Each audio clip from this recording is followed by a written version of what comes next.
कौन सी विजय किया और किन किन राजाओं को हराया, ये आपको दिखाते हैं, बताते हैं। बोर्ड पर हमने लिख रखा है। दोस्तों 1299 में अलाउद्दीन खिलजी ने गुजरात पर आक्रमण किया। 1299 में गुजरात पर आक्रमण किया। बघेल किंग कर्णदेव को हराया। कर्णदेव हार गया और अपनी पुत्री देवल देवी के साथ दक्षिण के देवगिरी में भागकर शरण लिया। अलाउद्दीन खिलजी ने कर्णदेव की पत्नी कमला देवी को पकड़ पाया और उससे विवाह कर लिया। गुजरात विजय में अलाउद्दीन खिलजी को मलिक काफूर नामक एक यूनक मिला, एक हिजड़ा मिला था, जो कि हिंदू कन्वर्टेड मुस्लिम था। मलिक काफूर, याद रखें, मलिक काफूर को अलाउद्दीन खिलजी ने अपना सेनापति बनाया, जिसने दक्षिण भारत के 4 हिंदू राज्यों को जीत लिया था। 1303 में चित्तौड़ पर अटैक किया। राणा रतन सेन हार गए। वैसे राणा रतन सेन की पत्नी पद्मावती के बारे में यह कहानी कि वह बहुत सुंदर थी। अलाउद्दीन खिलजी को भी उसका पता चल गया था। अलाउद्दीन खिलजी ने पद्मावती को पाने के लिए चित्तौड़ पर आक्रमण किया। कहा यह जाता है कि राणा रतन सेन के ऊपर शर्त रखा कि यदि राणा रतन सेन अपनी पत्नी पद्मावती का एक झलक दर्पण में दिखाए तो अलाउद्दीन दिल्ली लौट जाएगा। लेकिन दोस्तों यह कहानी है, इसका जिक्र 1540 में रचित मलिक मोहम्मद जायसी के पद्मावत ग्रंथ में है, बाकी इसका कहीं जिक्र नहीं है। बाद में अलाउद्दीन खिलजी ने चित्तौड़ के किले को घेर रखा था और जब राणा रतन सेन सरेंडर कर दिया तो चित्तौड़ में हजारों राजपूतों की हत्या करवाई। अलाउद्दीन खिलजी ने काफी अत्याचार किया था। वैसे अमीर खुसरो इस विजय के समय में वहां उपस्थित था। कहा जाता है कि पद्मावती के साथ राजपूत महिलाओं ने जौहर कर लिया था। जब ये पता चली कि अब राजपूत अलाउद्दीन खिलजी से हार जाएंगे तो पद्मावती के साथ अन्य राजपूत महिलाओं ने जौहर कर लिया था। इस दृश्य को अमीर खुसरो ने स्वयं देखा था। अमीर खुसरो ऐसा है जिसने 8 सुल्तानों के उत्थान पतन को देखा। इसने एक किताब लिखा है खजाइनुल फुतूह। इसमें उसने पद्मावती की इस घटना का जिक्र नहीं किया है, लेकिन जौहर होती पद्मावती अन्य राजपूत महिलाओं को देखा था। तो इस तरह दोस्तों ये ऑथेंटिक नहीं है। देन इसके बाद अलाउद्दीन खिलजी ने 1305 ईस्वी में मालवा पर अटैक किया, हरनंद को हराया। मालवा के किंग हरनंद को हराया, मालवा वाले एरिया पर कब्जा कर लिया। 1305 में ही उसने जालौर पर अटैक किया। जालौर पर अटैक करके जालौर के किले को जीत लिया। कनेर देव यहाँ के राजा थे। कनेर देव 1308 में मारवाड़ किंग शीतल देव को हराया और मारवाड़ एरिया पर कब्जा कर लिया। तो इस तरह दोस्तों अलाउद्दीन खिलजी ने कश्मीर, असम, उत्तरी पश्चिमी पंजाब के कुछ पार्ट को छोड़कर लगभग पूरे भारत पर उसने शासन किया है। दक्षिण भारत को जीतने के लिए अलाउद्दीन खिलजी ने अपने सेनापति मलिक काफूर को अपॉइंट किया था।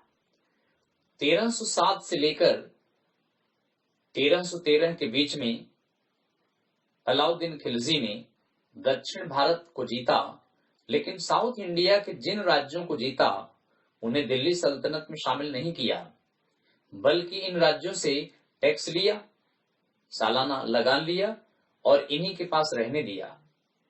पांड्य डायनेस्टी से तो लगान भी नहीं ले पाया। 1307 ईस्वी में अलाउद्दीन खिलजी ने अपने सेनापति मलिक काफूर को दक्षिण के देवगिरी पर आक्रमण के लिए भेजा।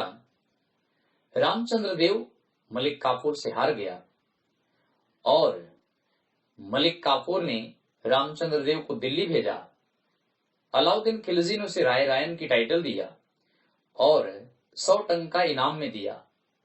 तो इस तरह देवगिरी को जीतने के पश्चात देवगिरी को केंद्र बनाया दक्षिण के बाकी राज्यों को जीतने के लिए। देवगिरी के रामचंद्र देव की मदद से मलिक काफूर ने पर अटैक किया। यहां पर काकतीय डायनेस्टी का शासन था। काकतीय डायनेस्टी का किंग प्रताप रुद्रदेव सेकंड था।